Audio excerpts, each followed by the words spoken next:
Para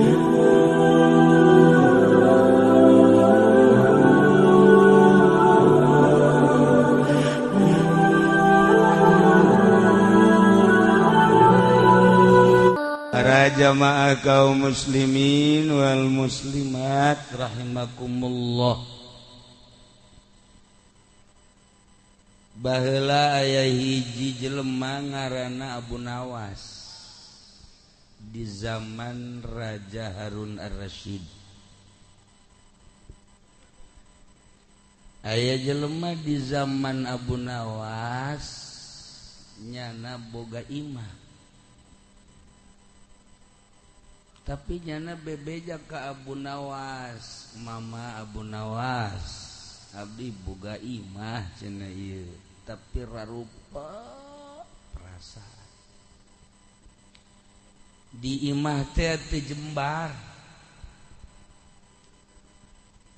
Kan aya teu jembar mah duit boga ku bogan aya teu jembar mah rupak bae. Pamajikan kurang kumaha. Gede demplon tapi air rupak mah kadeleuna kuru kan na ieu rupak perasaan kos Mah Haji Pendi di imah wah imahna teh lega kamarna ge loba lantaran rupak pikiran jadi rarasaan teh imah teh kos kandang embe padahal mah lega iman eta rupak. Mama Abu Nawas abdi teh rarupak amat kumaha ieu teh coba jalan keluar. Oh babari cek Abu Nawas kubata meuli embe bae 15. Aju asupkeun ka jero imah. Insyaallah cek nyana bakal ngeunaheun. Meuli embe sabaraha 15. Dilaksanakeun lantaran Abu Nawas mah atuh kiai. Nurut pan ka kiai mah ja kiai di tahun kuari mah loba nu ngabohong ja kiai ge. Atuh kiai teh raja bohong kuari mah. Tapi lain di dieu. Di belah ditu saeutik lah.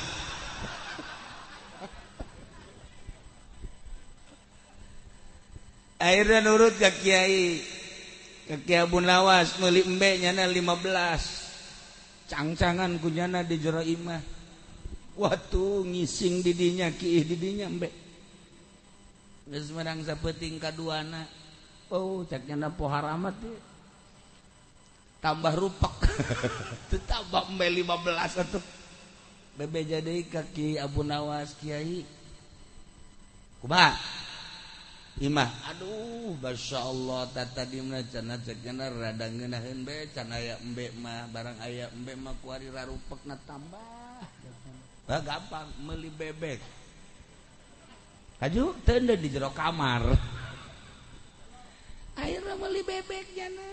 Ulah saeutik-saeutik 50 100. Cenden bebek. Wah, di dieu embe-embean di jero kamar wek-wek-wekan. Rame di jero imah.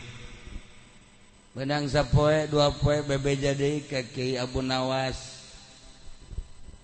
Kumaha? Jembareun teh ayeuna. Tambah kredit kamari mangan bau tai embe doang kuari tambah jeung tai bebek coba jalan keluarna kumaha meuli kotok cek jana bangsa 50 mah teundeun geus di dinya hijikeun dibelikeun kotok diteundeun dinya embe 15 atuh bebek 50 kotok 50 tinggal nyana bae aing cicing di mana ieu ceuk akhirna budak sapoe dua poe kan tambah ku teh kotok bebeja deui ka Kiai Abu Nawas Kiai masyaallah jakna ieu imah-imah lain jembar ja orenganan kiai mah kiai bae aya pituduhna salah mah jakos kieu cek cenah Wawa kan nyebutkan salah kiai man mondok caknya nanti urus kitab lawan jadi aji malah makamali ilu pilpres aduh ini kiai blow on ya saya aduh biasa ngaji sapinah endahan hidup-hidupan goblok Ki Supendi boloon sia kuluhum sia atuh kunaon lain ngaji endahan jadi jurkam gitulah di akhir zaman mah kiai bebeja deui nyana Kiai Abu Nawas kumaha coba jalan keluarna mulai ti kuari picenan kaluarkeun ta embe coba ge jual deui jual embe beres dijual laporan deui kumaha alhamdulillah rada lega ceuk kamari mu bau loba embe ceuk da ieu mah lega nah kuari jual deui ta bebek jual deui bebek bersihan dibersihan kumaha tah ceuk Abu Nawas atuh kuari mah alhamdulillah ceuk cenah jembar kotok aya keneh bawa ka dieu pujitan kiai tololnya akhirna kotok ge dikaluar-luarkeun bersihan ceuk cenah pel kumaha tah kuari beung alhamdulillah cek yang lega ayeuna mah di imah nikmat di imah bebek eueuh kotok eueuh embe eueuh lega ayeuna mah tuh nu mantap ge kudurun ka kiai nya kieu be kieu keneh jajak ge ja aslina ge ieu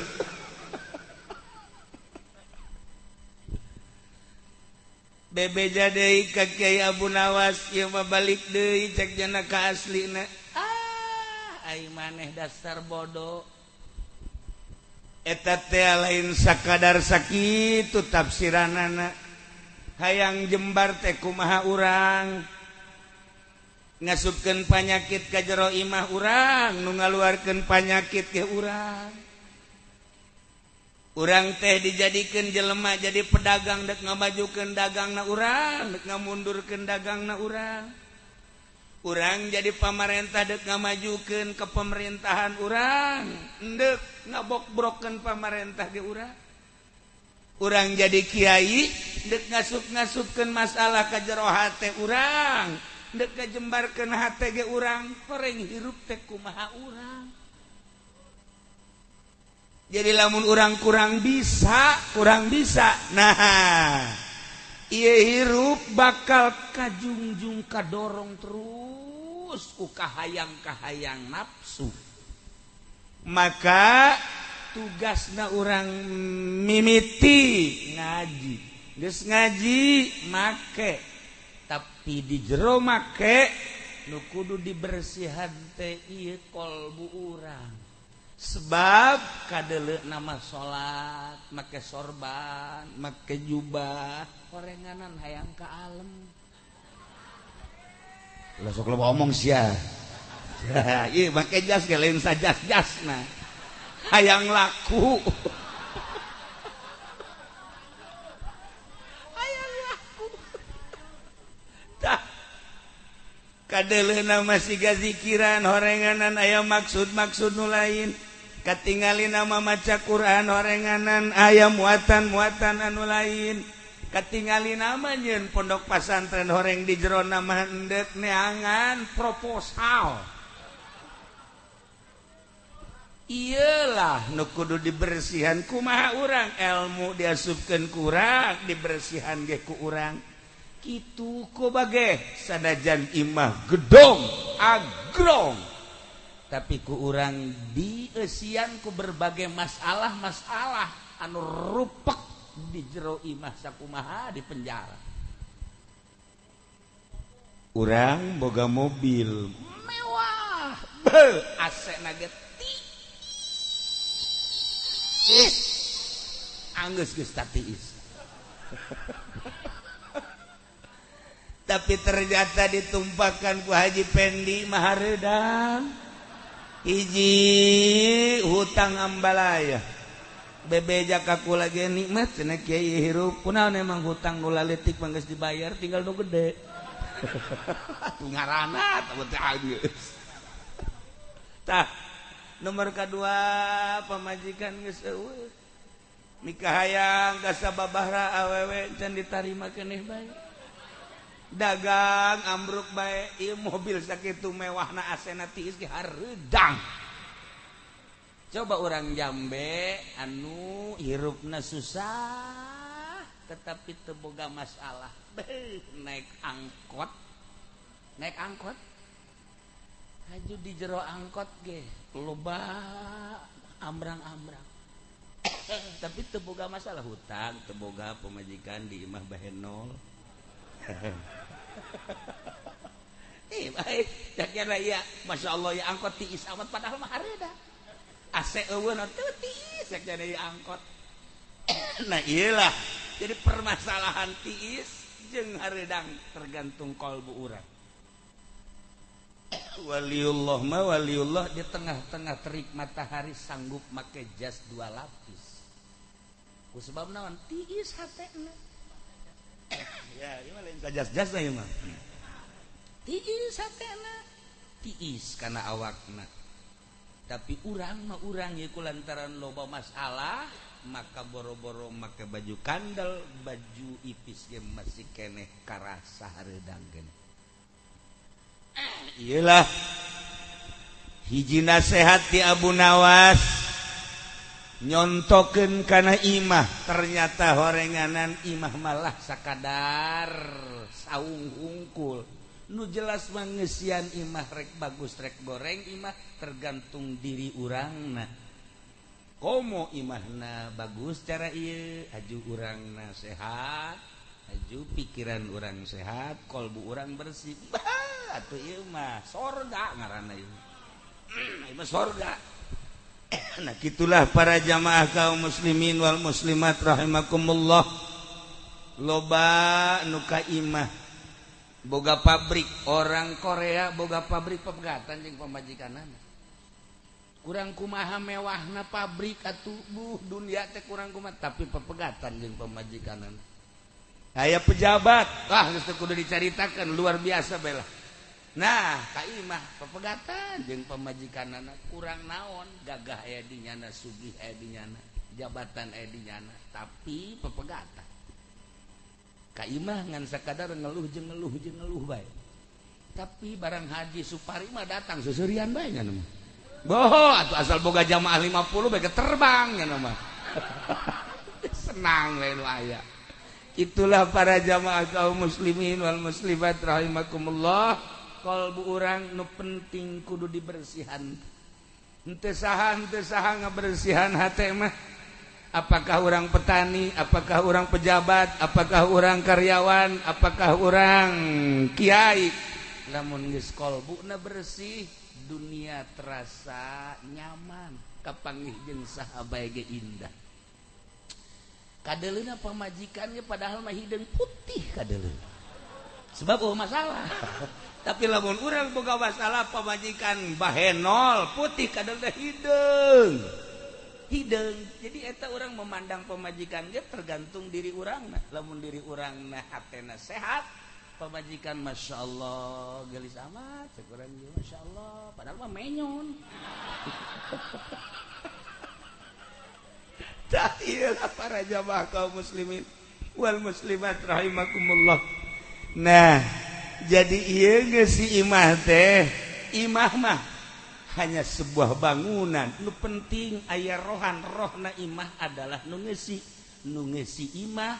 adalah sebagai roh imah lamun qalbuna bersih bakal jembar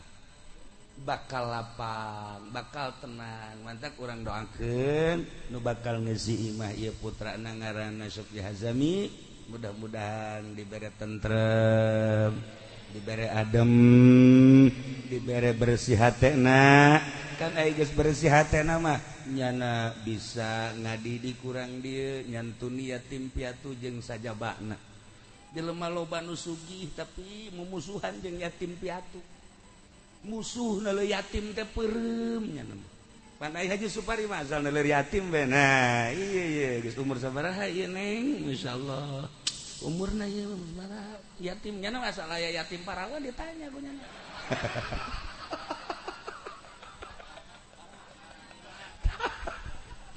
para jamaah kaum muslimin wal muslimat rahimakumullah. Nah eta adalah sosok Abu Nawas anu selalu isyarah jeung isyarah. Satu ketika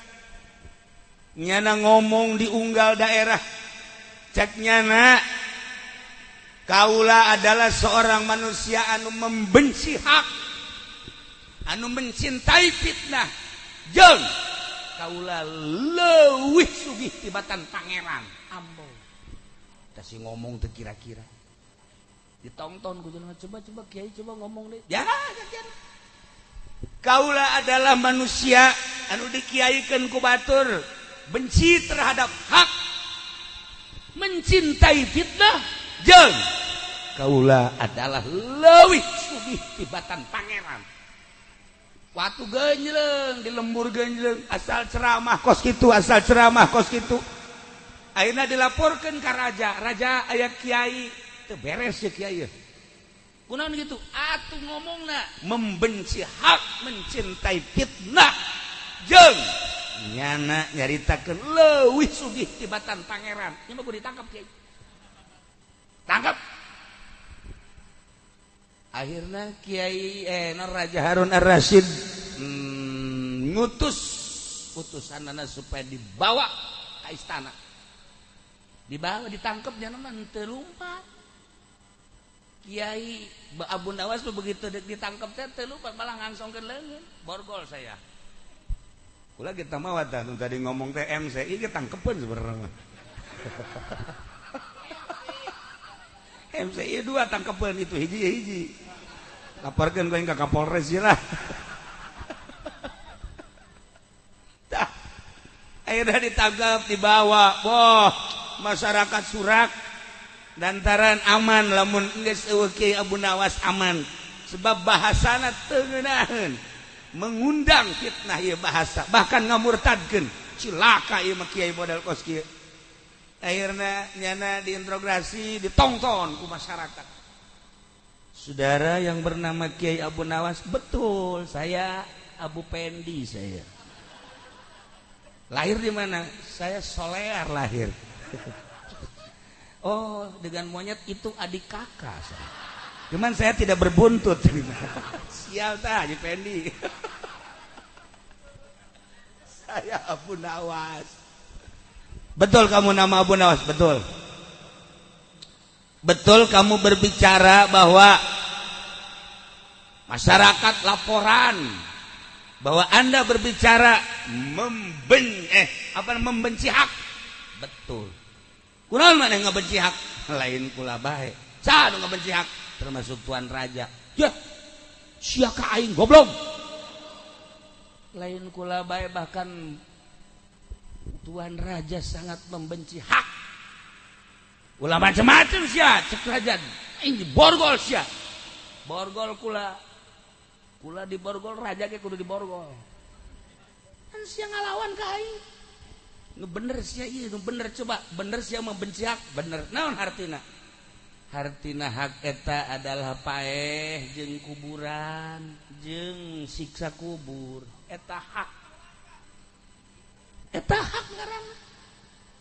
Al-haqqu mir rabbik, bener adalah ti Gusti Allah. Hak eta adalah yakin, hak eta adalah nyata. Ternyata paeh eta adalah nyata, kuburan eta nyata, siksa kubur adalah nyata. Kula membenci eta. Tuan Raja kan leuwih tibatan kula. Oh geus sia. Cek Tuan Raja. Nah, makana jadi kula membenci hak eta, eusina hak adalah paeh. Kula encan hayang paeh. Atuh komo kula mah ngora keneh kula dek nanya Haji Pendi be umur sabaraha Mang Haji? 80. Siapa encan, tapi sedang kan lamun paeh.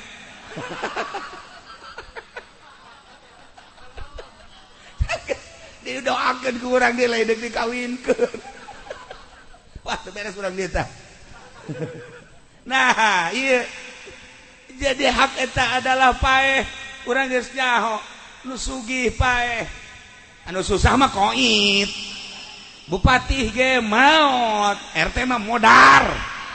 kami para rahay atuh. Ai di Bandung mah lain, di Bandung mah bahasa teh lamun ka kiai mah pupus, ngenahin kan ai ka haji pondi mah koit lamun ka pamarentah modar beda-beda tah bahasa teh nah ieu mah geus pararaeh kurang geus disaksikeun urang geus jaksian anu mararaot nu sugih maot nu susah maot pamarentah paeh rakyat paeh sarua bae kiai ge maot sarua bae nu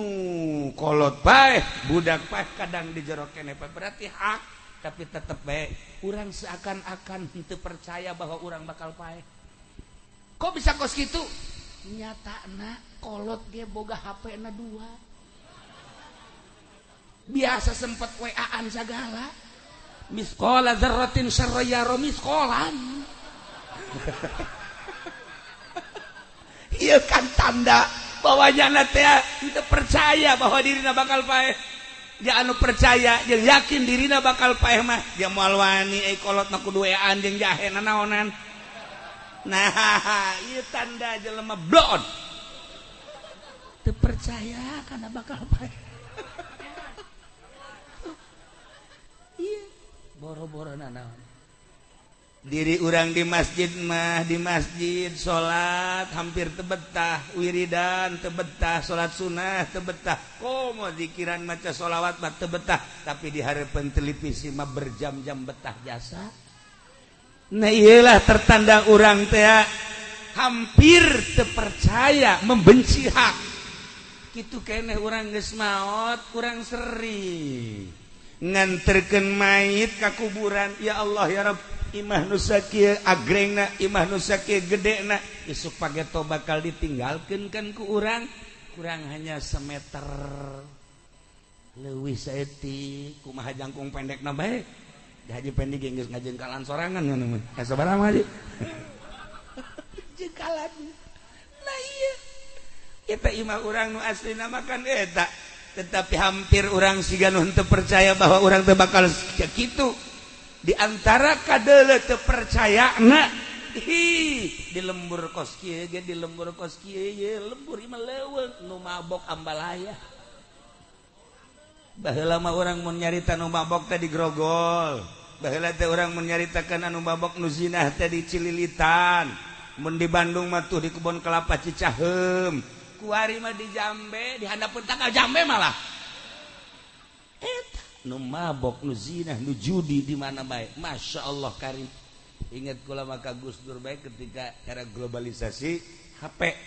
rasanya belum siap Indonesia untuk diglobalisasikan sebab naon sebab kan siga anu kaluar ti gedogan Jepang mah siap Cina mah siap sebab geus terdidik begitu di Indonesia asup apa era globalisasi bener baik nu tadina budak laletik ba'da magrib ngaraji kuari geus kararieu bae kararieu baheula mah lamun boga anak di jero kamar bae indah urang anak aing ti lokal mana hebat Masya Allah indah kuari boga anak di jero kamar bae sing hadade sia kararieu bae digerokeun geus geus heuh kolot ge hei sia di kamar bae horeng kolotna ge sarua kieu bae deui tolol mah anak jeung kolot teh agar oblong kabeh teu kumaha coba ye neangan coba urang kiai nu teu boga HP hese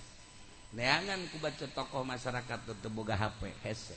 aya di Jambe teu boga HP encan kabeuli doang tah mah lain waro Nailah para jamaah kaum muslimin wal muslimat rahimakumullah isuk pageto bakal aya azabil qabri na'udzubillah min dari eta hak urang percaya ke Allah percaya ka Kangjeng Nabi Muhammad sebagai Rasulullah sallallahu alaihi wasallam percaya ka Kangjeng Nabi percaya kana ma akhbar bi naon nu dicaritakeun ku Kangjeng Nabi di antarana nu dicaritakeun ku Kangjeng Nabi pertanyaan malaikat munkar nakir aya azabil qabri aya naimul qabri urang percaya geus atuh radap perandapan geura diri urang awak sia lamun isuk pae coba awak geus boga amal naon ketika malaikat munkar nakir nanya bisa moal sia ngajawab terus lamun teh mah disiksa di jero kubur kuat tah henteu sia awak sedengkeun sahabat nanya ka Kangjeng aya teh sisa kubur siksa kubur kos kumaha cak Kangjeng Nabi nyaritakeun siksa kubur mah ulah hese-hese ieu bae pamonggolna teh pamonggol teh kudu dibonggolkeun diteunden bae di Gunung Uhud diteunden Gunung Uhud ajur nu endek diponggolna nu endek dibonggolna sagede kieu atuh sama lain ajur teh mebes tah mah atuh mebes bae geus tah itulah para jamaah kaum muslimin wal muslimat rahimakumullah cak Abu Nawas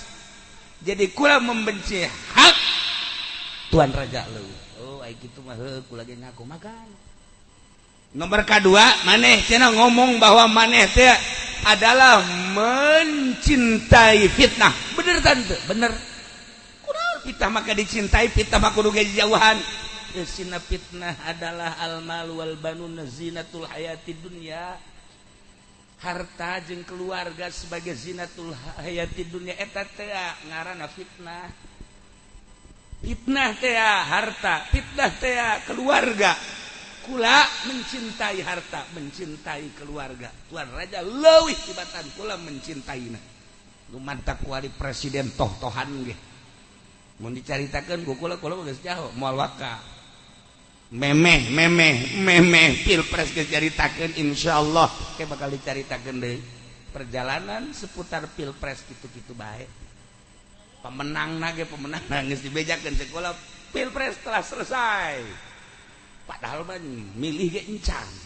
seperti eta lah kuari teu kudu dibejakeun fitnah tah baheula mah kiai teh ya kiai ngadoana ieu tah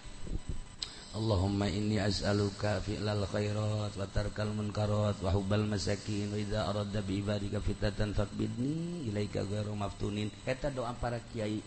salafus sholihin Allahumma inni as'aluka ya Allah abdi nyuhunkeun ka Gusti fi'lal khairat pagawean nu baragus wa tarkal munkarat ninggalkeun bangsa kamungkaran wa hubbal masakin jeung cinta ka para miskin-miskin wa idza aradta di mana Gusti mengharapkeun bi ibadika ka hamba-hamba Gusti fitnatan fitnah faqbidni Gusti abdi mah cabut bae lah ulah kena fitnah tuh ulama-ulama baheula mah menta pae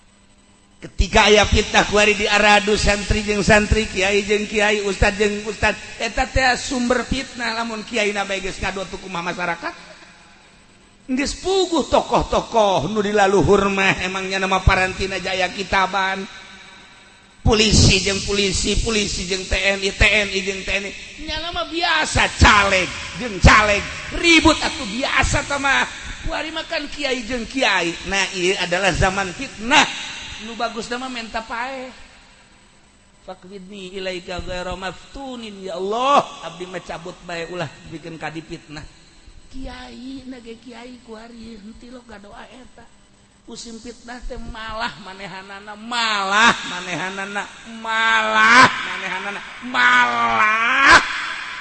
naon sih geus tah bali caritakeun sebagus aya di hara TNT kabehan Bang nah lamun kiai baheula diundang ku pamarentah teh gering baheula mah masyaallah guru-guru urang lamun diundang ku pamarentah gering kuari mah keur gering diundang ku bupati cager tah ieu kepalana ieu blon ieu cager nah ieu para jamaah kaum muslimin wal muslimat rahimakumullah bersihan geura kalbu urang mah di politik teh teu boga kitab aya bukuan aya kitaban batu mah sakolana ge Pak Ismet bae di Belanda baheula Zaki kuari sakolana di Australia baheula teh atuh gubernur urang sakolana ge di luar negeri ari urang sakola SD ge henteu haju cacampuran dina urusan nagara masyaallah karim ngan sakadar jadi kokoset doang kokoset mah koset nya geus bersih mah ditinggalkeun tah jadi nyarana kiai anu milu di kantor kitu teh kiai kokoset ieu mah di ditu lain di dieu lain di ditu teh mah di Lampung aya kesempatan keneh kamari urang terlena kabawa ku nafsu lain berarti urang salah tetapi urang keur kajurung ku nafsu tobatan bersihan Gusti mohon ka Gusti ya Allah ya Rabb abdi teh ngarasa salah orang lain dunia abdi Gusti hampura Gusti sebab naon di Garut di Bandung geus loba ieu nu laporan ka kula ditinggalkeun ku santri na akibat ilu kamari ku kula mun dicaritakeun kiai da saha kiai atuh teh nyaho jasa bebeja duh kata dia boga santri 70 ku ari tinggal 7 berarti berapa persen tuh teh nya naon ieu budak ditanya persentase ge heran odop jasa merenya ya Allah ya kari jauh presentasenya nah aya di daerah urang mau dibejakeun maksudna daerah Serang boga jamiahan ada 300 rada robah seetik barang ilu kampanye seetik oper ku hari jamiahan ada tinggal 30 merosot aya anu pasantren rek dijual atuh di Jambe mah geus ieu mah di daerah Batur karak endeuh ieu mah geus ieu fitnah teu karasakan ku urang masyaallah karim aya loba doge ka kula ieu kaduhung cenah kiai kaduhung di Karawang pan sok ngaji ka Cilongok mimiti nyen pondok bebeja kukula dibere cai abeh tiis maksudna nyen majelis alhamdulillah masyaallah teu sangka teh budak santrina aya terus majelis atuh dieusian aya jamiahana ditanya ieu minggu sabaran besok milu ngaji alhamdulillah cenah kiai bari geus 300 400 bih atuh loba tah mah muhun cenah alhamdulillah nah kamari datang caleg mere kipas ieu alal hakimnya nih kipas cek jana teh lah sepira kipas beureudanan jam moal aya pangaruhna naon tempelkeun tadi majelis taklim geus ka belah dieuna melek karpet terus ka belah dieuna aya pondok encan aya jandelaan eta dibereskeun ka ku caleg jandelana teh bebeja ka kula ulah sia masyaallah kajeun teuing ulah aya di ulah jandelaan kajeun teuing teu make jandela heulanan ih cenah enggeus kieu atos tungguan sia tungguan bener bae kamari dongeng di jalan-jalan acan bari manteu salat jono nyiuman ku nanaonan sia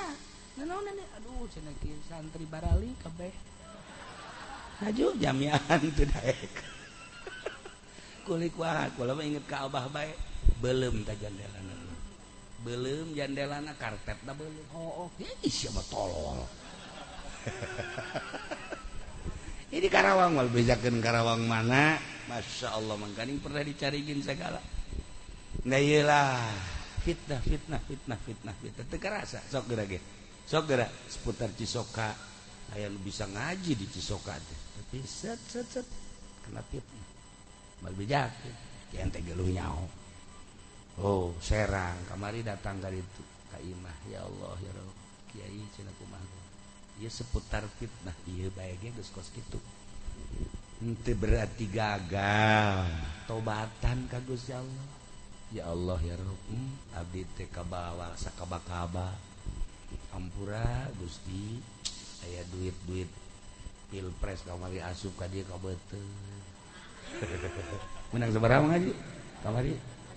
2 juta ya saeutik amat emang milih nomor hiji bloon sia teu beres itu di bawah ongkoh ku aing sia geus milih nomor hiji nomor 2 sabodot mah guys nah ieu mah geus caritana fitnah sing hade mentak istiqomah teh hese moal dicaritakeun ku Ibnu Athaillah al-istiqomah khairun min alfi karamah ku hese-hese na istiqomah teh ulah gideug ulah non gitu ngara goyang-goyang nah ieu mah balikan deui panjang teman dongengna na ieu fitnah teh horenganan harta fitnah eta adalah keluarga ketika urang mencintai harta jeung keluarga selesai hirup mah seorang ulama di mana geus mencintai harta, mencintai keluarga, moal kaburu zikiran ka Gusti Allah. Nu dihitungna ieu bae tah. Zikiran nu dihitungna eta bae. ngaji gitu eta baik segala rupa eta baik moal kaburu ningkatkeun derajat ka Gusti Allah Subhanahu wa taala padahal geus diaraji pan ku urang kabehan kos kitu bang geus diatur ku Gusti Allah hayang teu hayang geus aya tulisanana tinggal urangna bae ngabersihan hatena sakadar urang babarengan we yuk kula teu bisa tapi urang babarengan abeh naon ieu kahareupna ngeri kula mah ngeri nama zaman Golkar bae sakitu rusakna komo zaman PDI Golkar masih keneh aya berbau agama PDI mah wallahu a'lam jakel kula leutik batilok aya kiai ki haji kabeh milih PDI moal aya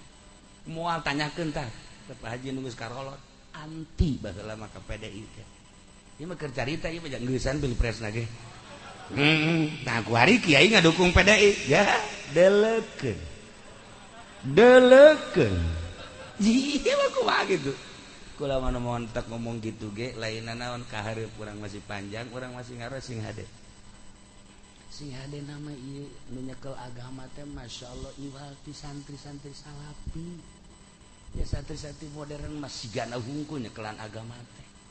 eta meunang sakadar nurun-nurunkeun proposal hungkul dana sosial sabaraha dijojos dana sosial sabaraha eta ai salapi mah hayang kan teu nyaho jurusan ngan loba keneh nu ararapik loba keneh tapi lamun geus salah milih cilaka komo kahareupna masyaallah lamun urang macaan tentang politik ngeri nu sabenerna mah da ieu makeun bae du geus urang tobatan nu encan urang mulai deui mulai nu bener tapi da nomor kahiji mencintai membenci hak nomor kedua mencintai fitnah korenganan bener kabehan ge kos kitu lamun disurahkeun mah nomor katiluna kula leuwih sugih tibatan Allah naon sia teh maksudna Allahumma pan lam yalid walam yulad walam yakul lahu kufuwan ahad tunggal hiji teu boga anak nya nama teu boga minantu teu boga besa aja anak teu boga walam yakul lahu kufuwan ahad hiji be hiji zatna hiji sifatna hiji itu naon ngaranna sifatna asma-asmana jeung sajabana nah tunggal be hiji kula mah boga anak ya kan mantak sugihan kula boga anak boga incu komo si ieu mah anak nu kanyahoan jeung nu teu kanyahoan loba nu teu kanyahoan ambalaya atuh ditanya ku kula jalan ka dieu nyaho kabeh manje pendek disuka jalan wah tuh nyaho ke jambe ya kecil pan nyaho kabeh orang potonganna ambalaya di dieu ih nyolomba deui ye jelema ye Dailah para jamaah kaum muslimin wal muslimat rahimakumullah begitu ditanya ku Raja Harun maksudna coba kumaha maksudna hiji kula ngahudangkeun umat supaya ingat kana maut ingat kana kubur ingat kana siksa kubur dengan ingat kadinya urang bakal moal terlena hirup di alam dunia. Nomor kedua supaya ulah terlalu mencintai dunia jeung keluarga sebab mencintai dunia jeung keluarga ieu bakal jadi hijab kasalamatan ka Gusti Allah. Akibat mencintai dunia urang ulah nanaon hayang jadi lurah bae dibelian hulu jelema. Dibelian hulu jelema eta kakara kaya jadi lurah komo jadi presiden. Urang lamun dikalkulasikeun eta Jokowi beakna sabaraha teh. Sabaraha teh eta mah. Urang nyaho ngaran teh nyaho rupa teh. Eta teh teh nyaho urang mah miliar teh ieu mah 100 juta ge can pernah boga. Dan pernah ngegeter pun boga 100 juta. Hati santri mah iraha tuh boga 10 juta sih boda jasa perasaan. Nah, batur mah geus tetean. Nah, eta kan nafsu jeung nafsu. Lamun geus berangkat tina meuli lurah bae ge meuli jelema berarti mal beres ka dituna. Bupati beulian jelema mal beres ngalaksanakeun presiden mealian mal beres ka jeung kumaha ge. Sabodo teh urusannya ngan berarti urang hirup di zaman fitnah. Sakitu udah dimaksud ku Abu Nawas teh terlalu mencintai dunia jeung keluarga bakal kahijab ka Gusti Allah. Terakhir cek Abu Nawas maksud kula supaya jelema nyaho ka pangeran teh anu maha tunggal dina zatna, tunggal dina sifatna, tunggal dina afalna. Tah lamun kukula tadi kitu kan masyarakat bakal moal hudang komo kuari di negeri Indonesia. Masya Allah karim, Kristen geus ambalaya, Protestan ambalaya, Katolik ambalaya, geus nyulusup kuari ka perumahan-perumahan, di perumahan ngayakeun kegiatan-kegiatan. Anu ngaran budak mah, anu ngaran Hindu mah kabelah dia geus ambalaya. Kuari mah urang masih kene loba kiai isuk pageto ku Allah, kiai nu ikhlas dicara buta, tinggal aya kiai anu kos kararitu. Nasib anak urang jeung incu urang deuk sanu ngadidik jan nyaho ka Allah teh dididik ku kiai nu ikhlas. Nu dididik ka Allah nu henteu ku kiai ikhlas mah kitu bae kajeun ku kumaha ge. Moal bisaeun Mekah hancur so teh. Mun Mekah hancur teh kuari hancur-hancuran eueuh nu ikhlas. Di Suriah hancur-hancuran eueuh nu ikhlas. Ketika aya nu ikhlas masih kena adem. Jelema lamun aya nu ikhlas tiis. Urang deukeut aja pendek tiis. Tiis teh mah duit teu boga. Masalah hambalaya. Gitulah para jamaah kaum muslimin wal muslimat rahimakumullah, sebagai gambaran jang hirup urang melalui isyarah-isyarah Abu Nawas. Kula pernah ke Baghdad, kebeneran tas perang nanyakeun, makom Abu Nawas horenganan ditukangeun hotel. Cak urang dinya eta ngan kur acak-acakan keneh itu non berserakan teu bisa. Kuari mah geus dibangun deui kamari ieu keur kurap ka Baghdad teu bisa dilalui lantaran acak-acakan dituduhkeun tukangan hotel. Kula bari itu sekitar 200 meter. Akhirna ya tuh hadiah di dia di hotel. Nah iyalah Abu Nawas teh lain sembarangan jelema, waliun min auliyaillah, hirup di zaman Raja Harun Ar-Rasyid, tertera dina syiiran Ukudul Juman. Urang lamun ngaji Ukudul Juman di tukang naloba syiiran Abu Nawas malulu. Hese dibaca ada, hese dihartikeunana. Atuh hese bae aja urang teu ngaji, diaji bente. Oh iya Masya Allah karim. Itulah para jamaah kaum muslimin wal muslimat rahimakumullah. Jadi kasimpulanana coba petakeun diri orang supaya nyaho ka Allah, bejakeun pangeran teh hiji Allah ngaranna allazi khalaqas samawati wal ard wa ja'ala dzulumati wan nur. Nah ieu imah teh imah ieu ngan sakadar jang niuhan salila urang hirup di dunia, tetapi pangjore-jorena jelema teu boga imah. Naon sebabna? Manuk manyar dia boga imah. Manuk manyar boga imah, amanya jelema teu boga imah. Kadu batak ieu imah luar biasa deuk nu kumaha bae masalah. Bahkan nyaritakeun imah Kangjeng Nabi mah sederhana. Mun asup ka imah mendek berarti kan handap. Di jerona Kangjeng Nabi mah lain memewahan, masalah. Tapi ketika urang nyaritakeun para tabiin aya nu agreng imahna. Sebab naon? Imah teh henteu diaku nu manehanana jang ngaji jeung jang ngendong saha bae nu neuk ngendong.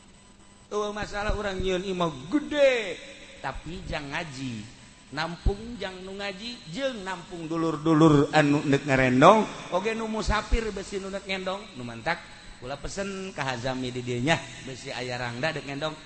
asupkeun ka dieu. Atuh jadi fitnah deui bae tong kitu. Haji Supari tah mah. Deui urang neuk geusikeun jelema ge deuleu heula lantaran kuari mah zamanna zaman fitnah deui bae. Kadang-kadang ku urang disangka bagus si jelema teh, api-api mau buntelan segala rupa, aju milu ngendong horenganan. Masya Allah, naon nu aya dirangkad kabeh. Ka imah kula aja sering tamu anu neuk ngendong. Mangga pernah satu kali terjadi awewe malah mamawa anak, mawa buntelan. Atuh kula mah husnuzon bae, kabelah dieuna loba nu leungit. Geus kan kula mah teu beja-beja bae kajeun ai hayangeun mah los. Ai hayangeun mah menang 20 poe datang deui. datang deui nu leugit emas harita teh aduh cenah kiai ye kula maling emas pamajikan kiai laju cek cenah kula jadi teu nyaho jalan Masya Allah eta mah kula bebeda ka Haji Pendi coba mah Haji pangwiridkeun teu Pak wah tuh kunyana emang setengah dukun panjana mah eta bagus padol Allah bae nah ieu loba kejadian model kos kitu urang kadang-kadang husnuzon hayang urang teh mun aya anu kasasar nu deuk ngendong atuh mangga bae tapi kadang-kadang di akhir zaman kieu mah urang jadina eta curiga bae sebab naon negara urang negara beriman tapi teu aman tapi di Jerman mah negara teu beriman tapi aman eta hebatna di Jerman mah negarana negara teu beriman pangeran lagi geus lain pangeran Allah lain tapi aman di Jerman mah lamun ka hiji tempat lamun ka hiji aula sapatu jeung sendal diteunden di luar aman eta di Jerman mah kos kitu negara teu iman tapi aman nu mentak nya mah lamun dahar ge lamun leuwih teuing ditangkep urang di Jerman lain lalagaan ditangkep urang mesen loba kemudian teu CF sageus teu CF diantep langsung telepon bae masyarakat atau nu boga restoran sebab cek nyana maneh ieu leuwih teuing ge tapi orang miskin sekitarna mah membutuhkan mentak ieu teh terlalu kos kieu teh ditangkep eta di Jerman. Nah, ya Allah ya Rabb. Di urang mah negara beriman tapi di ka masjid keluar bae di masjid sendal eueuh. Masya Allah, eta mah lain di dieu lain, di ditu tuh di Belaraja, bareng KTP orang Jambe. Beres sih orang Jambe ya. Nah iyalah kos kitulah para jamaah kaum muslimin wal muslimat rahimakumullah urang mun nyaritakeun seputar ideologi jeung adat-adat di luar negeri berbeda jeung di urang. Carita urang di Jerman, carita urang di Yaman, carita urang di berbagai negara jeung di Indonesia. Di Indonesia jelema sopan santun luar biasa tetapi cuma comotna beuki. Alhamdulillah. Iyalah urang gadul asup ka masjid ka dieu tah kal azam asup ka al azam atawa di dieu mah di mana ngaranna al amjad urang asup ka al amjad teu khusus salat mikiran sendal para jamaah kaum muslimin wal muslimat rahimakumullah nah iyalah balikan deui imah pek dek nu kumaha ge masalah asal niat hiji niat dajang ibadah mun aya nu ngendong dulur-dulur manggakeun musafir kitu keneh kitu cek piki eta teh kemudian urang dipake ngaji geus urang henteu kapanasan urang henteu kahujanan deuk salat nikmat deuk maca Quran geunaheun deuk dikiran maca tasbih tentrem nah iyalah sebuah rumah baiti jannati rumahku adalah surgaku eta teh maksudna nu ngeusina ulah boga problem nu ngeusina cara Kangjeng Nabi urang Kangjeng Nabi Muhammad sallallahu alaihi wasallam tina uraian ti awal tentang sebuah rumah tentang kitu urusan-urusan nu dicaritakeun ku Abu Nawas tadi eta adalah sebagai mauizah jang diri urang coba ku urang diteliti jang supaya hati urang bersih nu ngabersihan hati urang lain guru mangan sakadar mere jalan-jalan hungkul urang ulah ria ulah ujub ulah takabur cak guru di berbagai kitab tapi anu ngalaksanakeunana tetep urang lalaunan menta gerak ka Gusti Allah ja urangna ciptaan Allah nu nyieun nafsuna ge Gusti Allah enta ka Gusti Allah ya Allah ya Rabb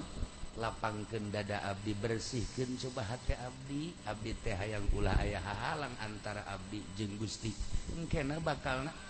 hudang ti peutingna ye hudangna ngeunaheun asal geus panyakit be urang hudang jam 1 hudang jam 2 moal puyeng. Nah iya orang kan kuarita dek puasa ya dek puasa nah ieu puasa teh kan tapa aslina puasa mah kan tapa teu dahar teu nginum teu jima ti beurang ai Ibnu Arabi mah kabeh diajak puasa mata diajak puasa ceuli diajak puasa irung diajak puasa sungut diajak puasa leungeun diajak puasa suku diajak puasa lamun teu dahar teu nginum teu jima mata ge dipuasakeun ulah deula-deuleu kanu diharamkeun ceuli puasakeun ulah didengekeun kanu diharamkeun irung puasakeun ulah cuam cium samarangan ieu mah pan bau sial udah tuh boga pemajikan mah garoblog geus kitu mah nah eta si eta nah ieu puasakeun dirajanya badak cek Gusti Allah ieu mah bahasa Gusti Allah ka hambana ya hamba kaula awas ieu bulan Ramadan adalah bulan suci artinya bulan suci teh sucikeun diri maneh just coba di samping puasa ti beurang pentingna wayahna selain daripada taraweh cak Gusti Allah wayahna coba salat udang ti penting 13 rakaat witir maksud hamba ngomong Gusti teu kaburu salat 13 rakaat mencape tadi keur beurang loba kegiatan atuh ulah 13 cek Allah teh 9 we atuh 9 ge Gusti teu kuat puyeng 5 atuh 5 bebe jadi 5 ge teu kuat Gusti 3 rakaat 3 ge teu kuat hiji sarakaat bae sarakaat ge teu kuat Gusti geus atuh aya teu kuat mah deuk heesna bae ngala wudu aju maca bismillah 20 hiji jeung biasa teh kulhu kalau di beberapa parak baru bidas aduh Gusti teu kuat tunduh wudu geus teu kuat mah kajin maca bismillah bae 20 hiji duh asana teu kuat 20 hiji ge atuh teu kuat 20 hiji mah 3 bae atuh bismillah 3 ge teu kuat teu kuat 3 mah hiji bae atuh bismillah hiji guys asal neuk sare bismillah hiji bismillahirrahmanirrahim hiji ge teu kuat masyaallah urang jambe mah hiji ge teu kuat Gusti geus atuh cak Gusti Allah sia hamba aya teu kuat hiji acemna geus bae asal deuk hees kadadan ku wudu maca bismillah hiji bae Allah geus sakitu bae guys aya sakitu mah rada deres bae Gusti jadi eta nu kuat teh sakitu doang bah wudu geus teu kuat babajog geus henteu geus nah langsung beres sarena blek Allah beres tah cak Gusti Allah wahai malaikat deuleu hamba aing tuh hebat jasa kan mana nu hebat eta hamba aing DGS-na masih ngaku keneh ka aing nyebut Allah pan aya di jambe mah geus teu kuateun Allah Allah acan pan bari kieu bae pan deuk HST make HP plak bae teh. Eta aya teh di jambe bola geus bukan aya belanya. Kabehan. Tah eta. Allah beres geus. Nah cek Gusti Allah mun hayang nyaho eta hamba aing ngaku ka aing sebagai pangeran. Ku aing dihampura kabeh. Gusti cek malaikat atuh maca Allah doang make hebat-hebatan. Aing deuk nembongkeun diri aing teh dibaca dina Al-Qur'anul Karim ayatna innahu halimun ghafur sanyana Allah teh maha aris tur maha ngahampura maha halim jeung maha ghafur anu loba ibadah nama anu bagus ibadah nama atuh geus teu kudu hese beleke jelema anu istimewa mah ibadahna atuh teh mah geus teu kudu kumaha ieu mah teh jelema anu dititah salat teu kuat ditah baca bismillah teu kuat asal maca Allah bae hiji aing deuk nembongkeun halim aing jeung ghafur aing gas hampurakeun kunaon eta ku luhur-luhurna jeung ku agungna bulan suci Ramadan geus jeung urang jambe mah geus maca Allah bae hiji geus teu kudu macana naon asal kita salat witir moal aing mah jajak kiai ge teu kudu lain teu kudu agungna bulan Ramadan eta kaistimewaan kesucian bulan Ramadan sehingga asal ngaku bae ka pangeran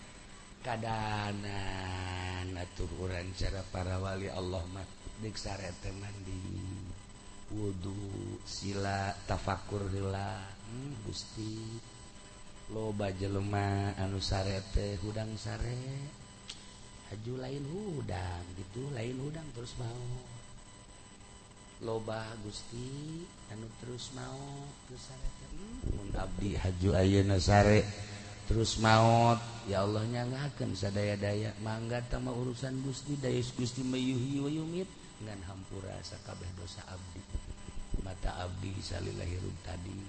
benta abdi ceuli abdi irung hampura Gusti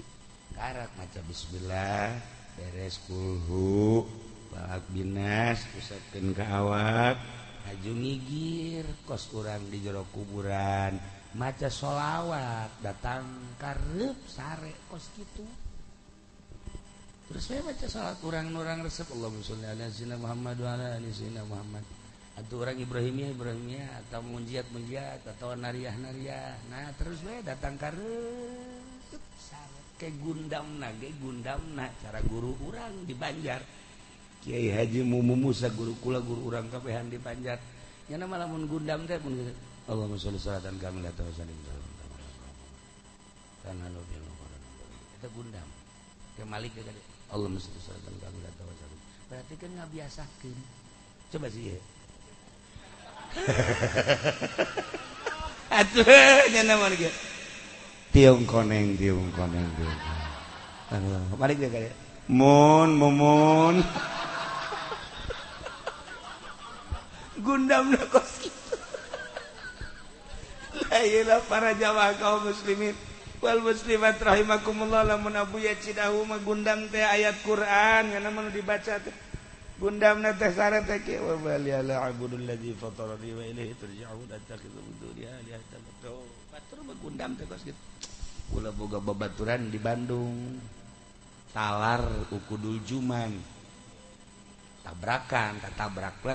akhirna naon pingsan bawalah ke rumah sakit kula nempok ka ditu ka rumah sakit babaturan teu meunang saurang di ICU kula kadinya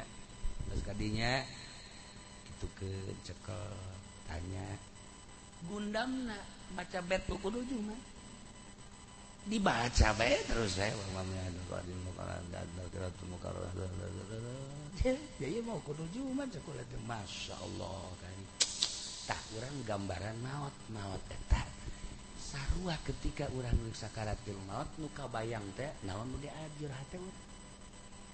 bayangkeun coba tah pinsan teh kos kitu tah gundam teh kos kitu guru urang di Banjar mah sholawat teh abuya mah Quran deui batur kula mah ujuman tah keur carita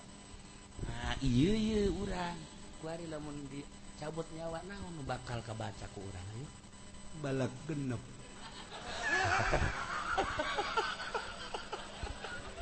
ya Allah ya Rabbi sia mah tiung koneng sia mah begitu dicabut momon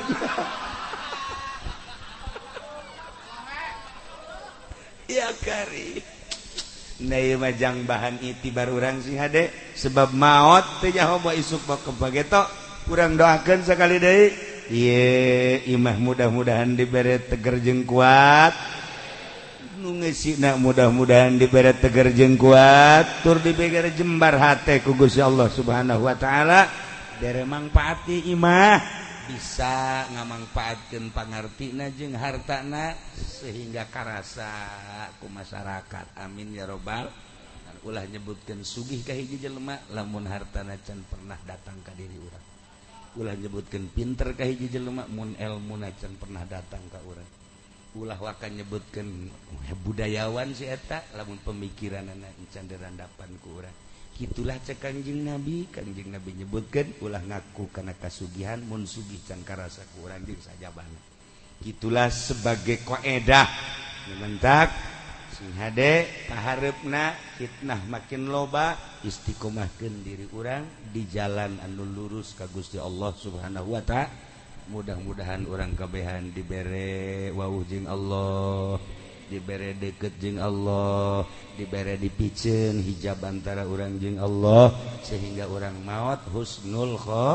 timah di akhirat orang digiring ke surga di bawah bendera Kangjeng Nabi urang Kangjeng Nabi Muhammad sallallahu alaihi wasallam sakitu bae ala kadar pihak tertisim kuring hapunten tina samudaya kalepatan sareng kakuranganana wallahul muwaffiq ila aqwamit